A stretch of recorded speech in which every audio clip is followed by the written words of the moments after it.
Yes, Newcastle fans, just when you thought things could not get any worse this week after the injury news going into the West Brom game, Newcastle just does a Newcastle and comes up with something extra special.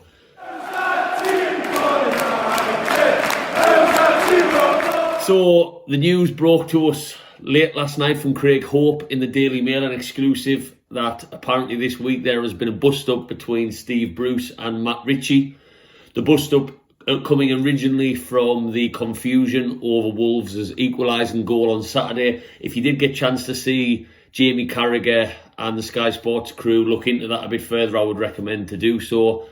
Apparently Ritchie has called Bruce a coward and things have gone from there, which we'll dissect in a couple of minutes. Does it get any more difficult sometimes supporting Newcastle? The drama. I'm not surprised other parts of the country sometimes call us a soap opera, because it really does just get utterly ridiculous at times. Steve Bruce has to go. If there is any truth to this, and I'm going to put that in inverted commas because let's be totally honest, stories do get fabricated. I'm going to trust Craig Hope on this one because of the depth, the detailed depth of the story. So I'm going to say there is some truth to this particular article, but we will assume for this video that everything in this article is true. And if it is, I'm sorry, Steve, but you need to go. You say you're a fan. We've given you 2 years of our sort of time now. It's never really worked out. You always had a tough job coming in, but you've got to leave. If you are a Newcastle fan and you've got any respect for the other fans of this city that you say that you love so much, then just go. You know, don't send us into a slow, painful death into the Championship, because if you're a fan, that's the last thing you want. I'm sure financially, you're not going to be the worst off. You've pretty much lived and breathed in football since you retired as a player. Just walk. Results is terrible. Football's terrible. There's now apparently rifts on the training ground. Just do us all a favour and do one. It's no surprise to hear of this article. And the timing could not be any worse. I'm sure all you Newcastle fans will agree. West Brom on Sunday is an absolutely huge game for us. Injuries left, right and centre. The last thing we needed to do was hear about a story about player unrest on the training field, players falling out with each other. And obviously the coach not really getting the respect that a coach should be getting from a Premier League side. But are we surprised? Are we putting that politely? I'm not surprised to hear this. I think the only uplifting performances recently has been since Graham Jones has come in, which again is mentioned in the article, which we'll dissect in a little bit.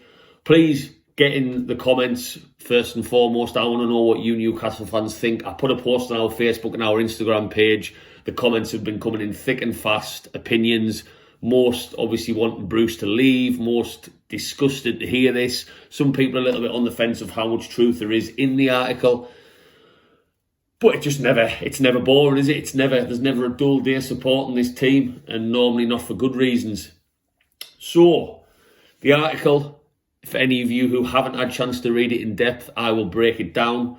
So apparently, after the game on Saturday, when Bruce publicly called out Matt Ritchie for not communicating properly when he came on as a substitute, and that led to the goal from Johnny, I think it was, who scored for Wolves. Basically, if you do get a chance to watch Carragher's sort of analysis of what went wrong, then please do so. It was on Monday night. It highlights it. So basically, Murphy was supposed to be moved into full right wing back. He never got the message across for a number of different reasons, and he was all the way up the field when Wolves equalised, when actually he should have been behind Hayden, Mark and Johnny, so Hayden could have pushed on. So it was a massive mess. Bruce called out Ritchie, said there was a problem there. Lascelles came out in his interview and said they needed to look into it, which was bad enough to start with. It was a bit of an embarrassment, really. So that was the initial issue. So what Ritchie has took it upon himself to do is he wanted to speak directly after the game over the phone to Bruce about it. Fair enough. I think if a manager called me out, I would want to deal with it there and then. I would want to know why he's done that, why he hasn't protected me. And if I didn't believe I was the person in the wrong, then I would want to speak about it. Bruce said, no, let's deal with it on Tuesday.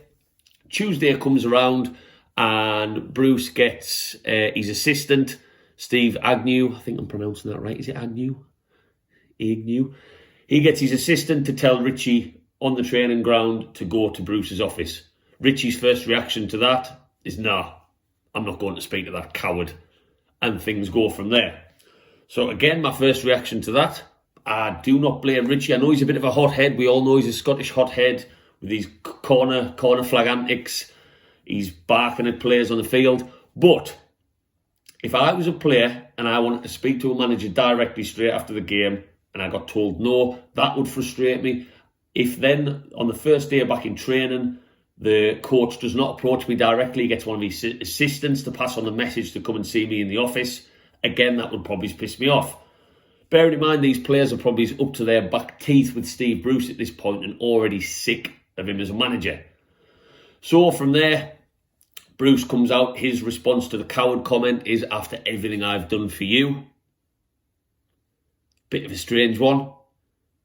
Unless there's something we don't know, I'm not aware what Bruce has done for Ritchie. He hasn't played him very often. He's never been a regular player for him. I believe there was a bit of a transfer embargo in January. Was he going to go into Bournemouth? Was he not? So he was never high on our priority list in terms of retaining him as a player.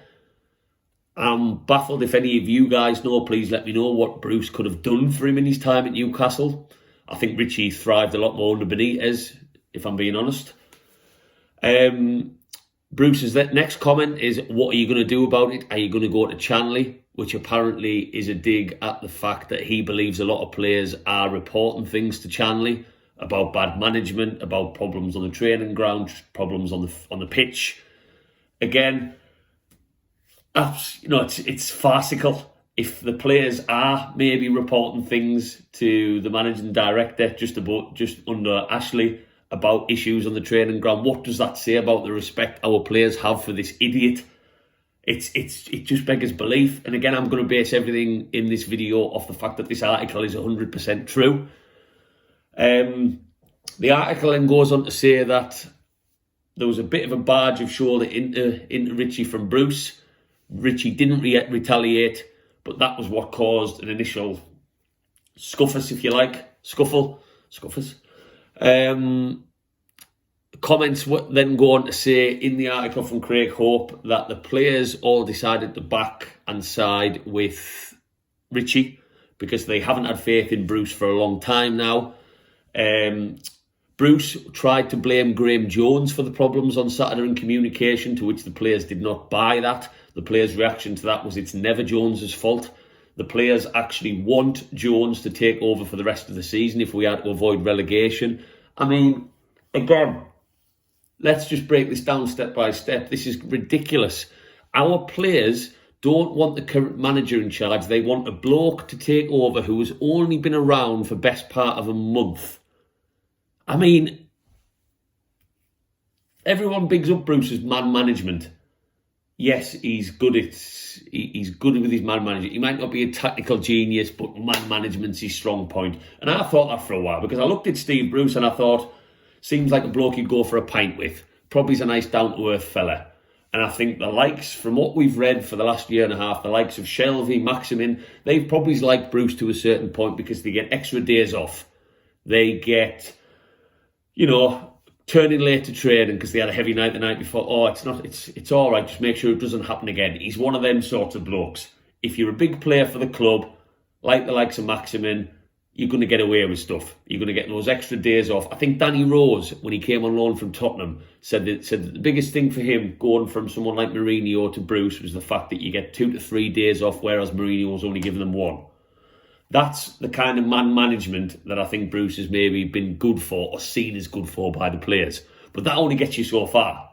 If you're a player, you get sick of losing every week, playing shit football, having no tactical plan, being surrendering possession like there's no tomorrow, sitting behind the ball with no idea, no clue, no progression in terms of training, no style of play, no identity. God, I could go on all week.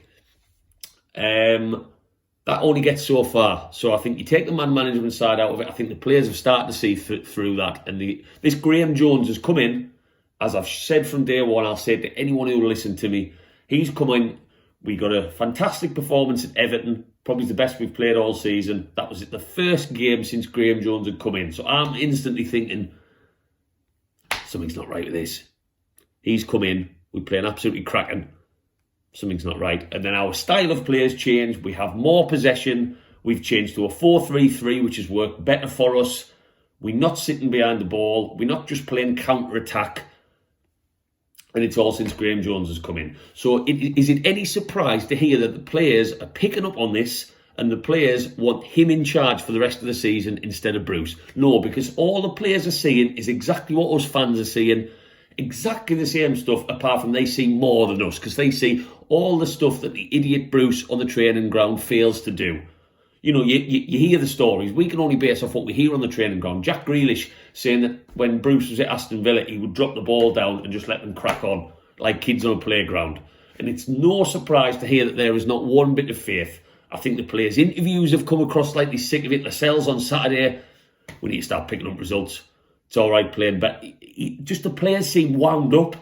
And I think that's because, and I'm not going to touch on the Benitez Bruce thing, but a lot of these players have gone from a manager who, yes, played negative football, but he had a plan. He knew why he was playing that negative football. He knew the transition between defence and attack, because he's a manager who's won trophies, he's won titles. And I'm not going to get into that today. So I'm not going to touch too much on the Benitez Bruce thing. But these are some players who've gone from very different coaches. Very, very... Even if you don't like Benitez, you cannot argue that he would have dissected tactics down to the finest detail going into a fixture. Does Bruce really do that? Does he? Shite. He needs to go. He needs to go.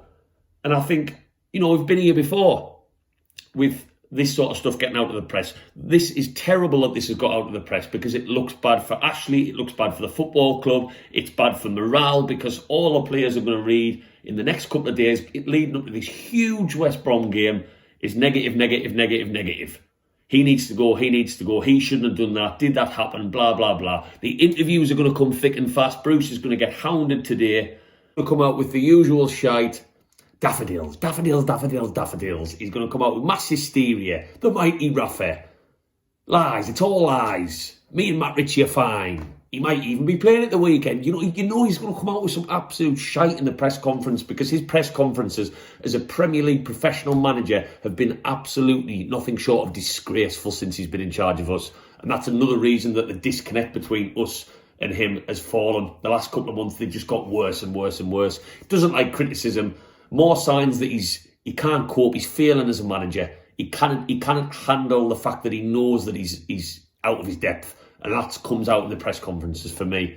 I mean, that game on Sunday is absolutely huge, and this is the worst preparation we could have possibly wanted. The other teams around us must be absolutely laughing. Not only are our best attackers out, we've now got massive player unrest. Interviews for the players are all going to be about this. People are going to be talking about before the game, after the game. It's the last thing we want. We've been here before. Bobby Robson, back in 2004, I think it was, just before the Middlesbrough game, Dyer refused to play on the right-hand side. Do you remember that? That was, for me, a nail in the coffin of Sir Bobby Robson in terms of his job. And it was a shame. But when these sort of things get out, it's very difficult to come back. I know there was the Souness and Bellamy incident in 2005, 2006 season, 04, the same season, when he refused. I think he feigned injury, but the player was always in the wrong with that one, so I think that's why Souness came out of that one a little bit rosier. But we've been here before, and it's never good from this point onwards. And I'm sure these sorts of things go on the training ground all the time, but they shouldn't get out to the press. And again, I'm not going to be a conspiracy theorist, but something like this getting out to Craig Hope, how does that happen? If Bruce isn't liked by a player, is that because one of the players wants him out a little bit faster? So he's gone, "Hey, Craig, I've got a story for you, man, but don't say it came from me. You know, Brucey, him and Ritchie." Do you know? again, I'm not making conspiracy theories, but there has to be a way that this gets out, whether it's the kit man who doesn't like him, whether it's the groundsman doing the pitch and he overhears it. I don't know, but Craig Hope has a way of finding this out. I very much doubt he's made up this whole story from start to finish. That would be, that's probably a sackable bit of journalism, that, because it's so in-depth from start to finish. And I think the fact that players are now seeing what we see and don't want this manager in charge just tells us everything. The players are with us now. We've been telling the pundits this for the last 6 months. They're only starting to get on board with us now. The players, right there, they see more than us in training. They probably see the shite that we read about Jack Grealish at Villa when he said the Bruce put the ball down and told them to crack on. Suddenly Graham Jones comes in. We've got that win against Everton. Amazing performance. Probably one of our best of the year. It was his first game since he came in. Suddenly we play a different way, 4-3-3. We have the ball. We're better with the ball. We're better without the ball. You're telling me that's suddenly the Bruce effect? Bruce, who's going to do it his way now after 18 months in charge. Give us a break, man. You're full of shite. If you're a fan of this club, just walk. And I know I keep repeating myself. I sound like a stuck record in this video, but just do us a favour and go. Our record in the last 6 months has been absolutely horrendous. Touches in the box, shots on goal, possession, wins, points, absolutely everything, you name it. And it's only been an uplift in fortune since a bloke from Bournemouth came in, who the players now want. The players now trust after a month at the club more than you, who's been here 18 months. What does that say about your man management? The players are sick of it. Yes, they might be at Nando's on a Tuesday when they should be in training because you've given them an extra day off. But that only goes so far because some of these players actually want to win football matches and do something with their careers. Maybe not the John Joe Shelby's, who's already passed it, knows he's past his last big club now. But a lot of the other players are sick of the bullshit, Steve. So just do one. Just please do us all a favour. Oh, God. What time is it? Bloody hell. I feel like a couple of brown ales.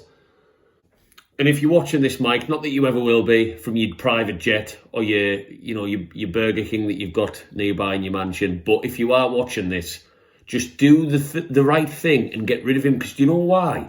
Because not only can you probably see through it, as us fans can, the terrible football that you've seen for the last 18 months, but you've just chose not to because you're trying to sell the club.